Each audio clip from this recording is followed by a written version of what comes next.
Hi guys, hope you're all good. My name is Lulu, aka Medulla, aka Marwa Ashe, and today I want to talk. I just want to talk, I want to discuss, and this is an open discussion. I want to make something very, very clear. This video is a safe space that I'm creating right now. You have now entered the safe space, so I want to tell you the safe space rules. Rule number one is that we are all going to learn in this video. There's not one person that has nothing to learn from this video. What I have to say is something that has been evident throughout a lot of Black women's lives, but has been brought to light recently on the timeline. For those that don't know, recently on Black Twitter, there has been a sort of witch hunt where people dig up other people's old tweets, and what came to light is that there were many tweets that were very, very colorist and showing elements of misogynoir. I'm not gonna lie to you guys, I cried for like a good day. I was just in my bed. Imagine, you're just living your life. You wake up, you open Twitter like a normal person, and all of these things that you worked so hard to overcome, to open Twitter that day, felt like a flooding memory. Like, whoa, like it felt like, wow, everything that I'd worked so hard to fight against was futile. It didn't even matter because everyone still thinks like this, and no one will ever see my side or will ever consider how it feels to be in my shoes. Like I said, this ain't a lecture, this is a discussion. So if you've got anything to say, please comment below. Like, I want to hear it, I want us to talk. But before we talk, you have to listen. That's all. Another house rule for the safe space is that we are not going to bash anybody. We're not going to bash anybody. We're not going to do that because we're all going to learn. If you're not trying to learn, listen, grow, evolve, better yourself, then go ahead and switch off this video right now and natural selection will deal with you. Just to break the ice a little bit, I just want to show that no one is above criticism. For example, in the past, if someone was to compliment me on being fairer skinned than a dark skinned woman, instead of like correcting them or saying, well, I'm not pretty because I'm light skinned, I'm pretty because I'm gorgeous, I would just let that slide. By not correcting that person, I am perpetuating a stereotype. I am perpetuating a system of beliefs that means that darker skinned women and Black women are seen as lesser. I didn't do that because I thought, yeah, I hate Black women. I did that because it was internalized. I did that because I wanted to be desirable, and it's not right.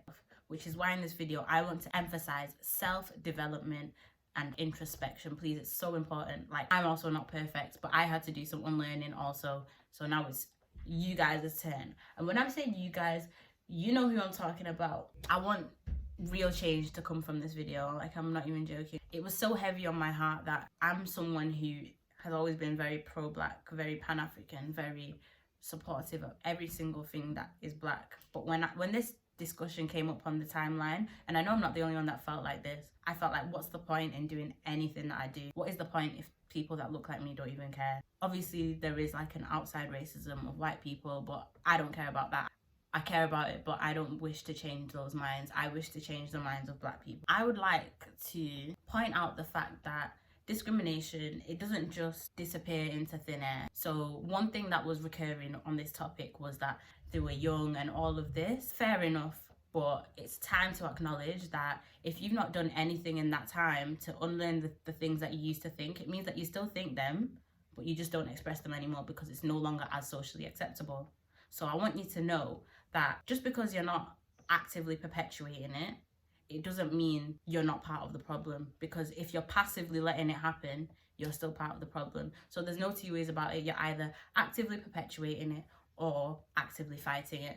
And not gonna lie, we're trying to actively fight that shit. Outcomes for this video, I would like Black men to understand why things are different for them and things are different for us. And I'm not just saying that because it's what I think. I'm saying it because there are systems in place that exist that govern how we move in this world. For example, patriarchy. I don't want to go too deep into this, but a Black man saying bad things about a Black woman is not the same thing as a Black woman saying bad things about another Black woman. Because as women, we have to survive in patriarchy, right? So we have to abide by the pace that's already been set.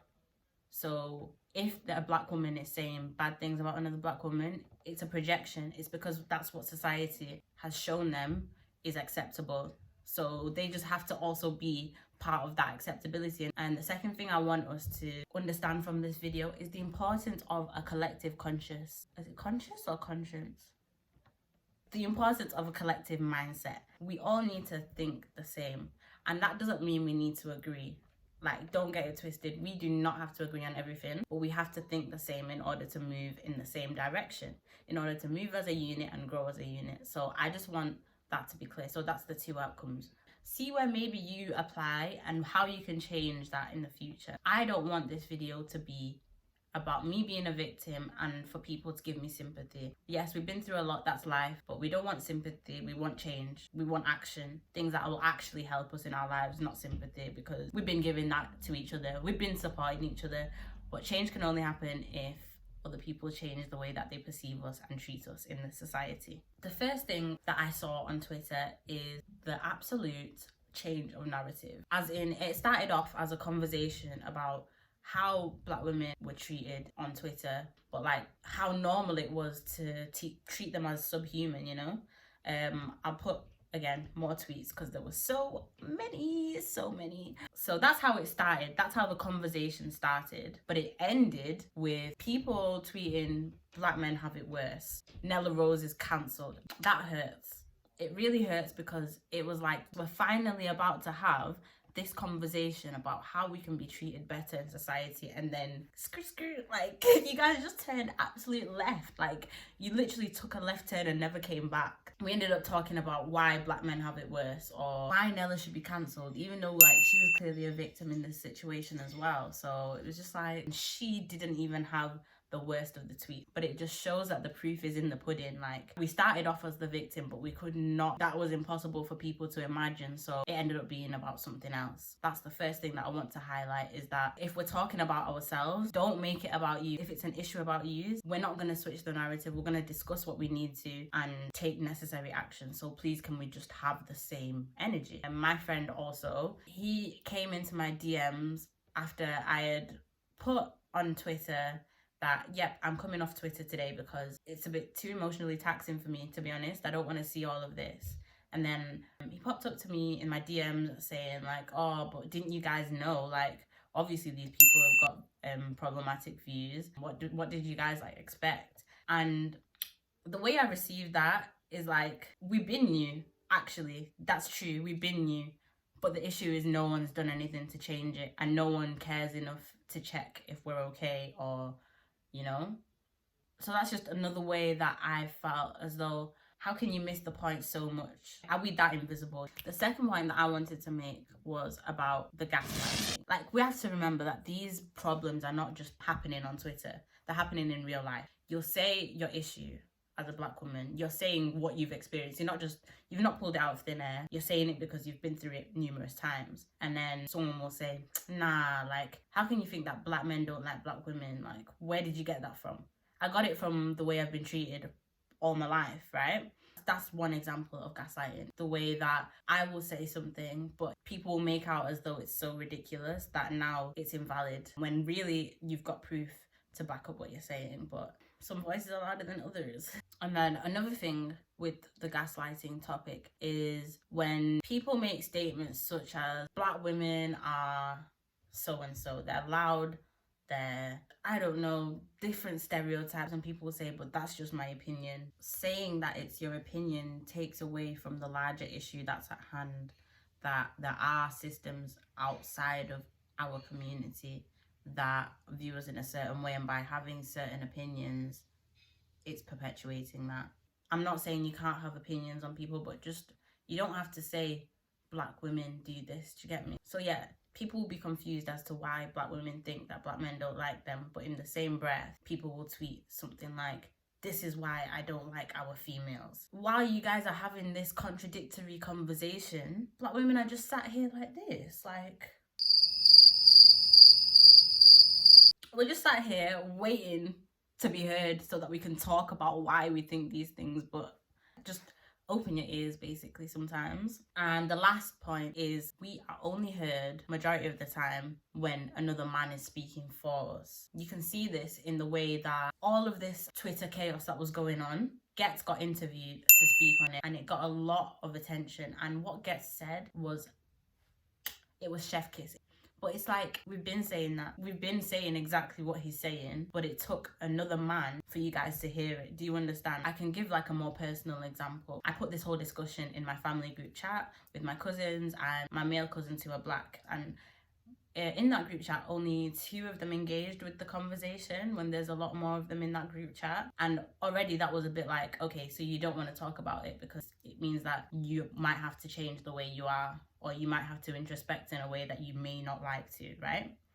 So only 2 people engaged with it, and out of the 2 that engaged with it, they only understood what I was saying, why I was outraged, when another man came and explained to them. So that's just another thing to be mindful about. Are you actually listening to us when we speak? Are you taking it on board? I said like what Ghetts said is absolutely accurate, but he did mention something along the lines of like, do it for your daughters that you might have in the future. That shouldn't even be a thing. Like, you should do it for the people that exist now, because by the time, if you wait to do it for your daughters when you're older and like now it's like 10 years later, it's already too late, because you've already spent your whole life perpetuating all of these stereotypes that now your daughter's gonna face, and it's just an endless cycle. So nip the in the bud today. And I'm not even like, it's not all of you, it's really not like, but it is one too many, which is why I feel like I had to make this video. If it wasn't one too many, trust me, I would have preferred to just shut my mouth and relax. You need to ask yourself, like, am I actively making sure that I make other black people's lives easier? And when I say other black people's lives, I don't just mean other black people's lives that look like me or live the same life as me. I mean other black people, period. So there's always some growing that needs to be done there. My main thing is just be considerate of what you put out in this world. Last thing that I wanted to touch on is just the fact that this has been an ongoing thing now for a couple of days, and now it's just a case of, okay, what we're gonna do, how we're gonna move. It's a shame that BBC have now taken it upon themselves to discuss this topic when it's none of their goddamn business. None of their business. This is a conversation that we need to have by ourselves on our own platforms, and informed about that. And even in this BBC article, I found that it was just the tweets by black women. So again, the whole point was missed, you know? So yeah, like, we need to have these difficult conversations ourselves so that platforms that are aimed at predominantly white audiences don't have ammunition to come and attack us if we have conflict within our communities, if we've already dealt with it. Do you get me? Just introspect. Like, it's exciting, you're growing, you're thinking, wow, how am I gonna better myself to better other people? It doesn't have to be a thing of where you're beating yourself up. It's not about that. We all make mistakes, but it's about how we move from those mistakes that matters. So main takeaways is that stand each other, because no one else is finna stand us. So stand each other and move as a unit. I've spoken about this in my previous video about supporting black businesses. If you've not seen that shit, watch it. Collective conscious is the way forward. I would love to hear any thoughts that you guys have below. And like I said, that it's not all black men at all. With all of the trash that has been going on in these couple of days, I've also had some really uplifting conversations with black men who have said, I used to think like this and it's disgusting, and I'm actively changing the way I used to think. I guess that's it. Like, I hope I've made this like a safe space where we can actually talk. I really hope you've enjoyed this video. I hope you share it with your mandem, and I hope you check your mandem. Next time when you see a black woman being attacked, I want you to super a black woman that's down because they feel like they're not pretty in their skin. Next time you see someone else from another race talking trash about our race, and like, literally just go in there and save the day. No one else is gonna do that for us, and we have to do it for each other. Sending every single person love, light, and positivity. If you want to talk, chat to me.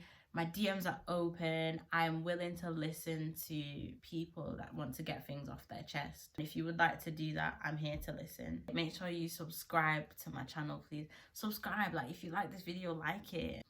Okay, bye.